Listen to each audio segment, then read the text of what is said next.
Hello mga mami and daddies! Welcome back to Life with Sisi. For today's vlog, tayo mga mi ay may pupuntahan. Dito lang to sa Tigaon, Camarines Sur. So eto guys yung daan papunta doon. So kaya naman ang 4 wheels, ang motor, tricycle, hauler, and truck. Kaya din dyan guys. Pasok nyo ay meron na agad restroom. And here is the treescape. Oh my God, I'm so happy. Alam niyo ba guys, isa sa mga pangarap ko talagang bahay ay tree house when I was a child. And I want the tree na mangga kasi mahilig ako sa mangga para pag nagbunga yung mangga, may kukunin na lang akong mangga. Ang laki ng tree. Oh my God, tabi po.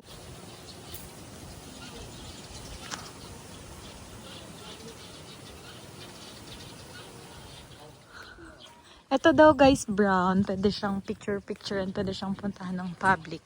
Yung blue naman ay private. So, siguro, pwede siyang bukan kung magbubuk kayo. Akin na yan ba? Go. Pasok. Parang kahoy ko din na. Tabi po, no.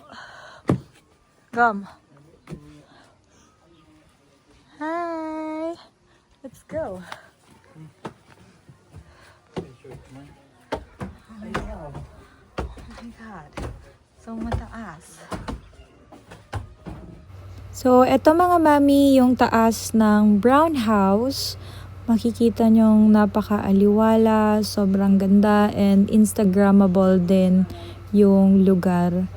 And ang laki guys nung puno, kitang-kita dito sa loob. Then, ang presko, plus ang daming upuan. Kung marami kayong magbabarkada o pamilya, pwedeng-pwede dito guys. Napakaganda, napaka-preskong tingnan talaga guys. So, ayan, dito yung mini kitchen nila guys. Meron ding kainan, kung may dala kayong pagkain. And ayan yung CR. And eto din, tambayan pa ulit.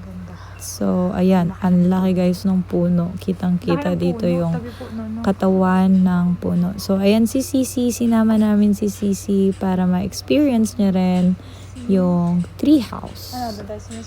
Tapos, ito naman guys, yung swimming pool area nila. Merong ding slide for kids and ayun yung for adults. So, ano pang hinihintay nyo? Visit nyo na. Bye-bye!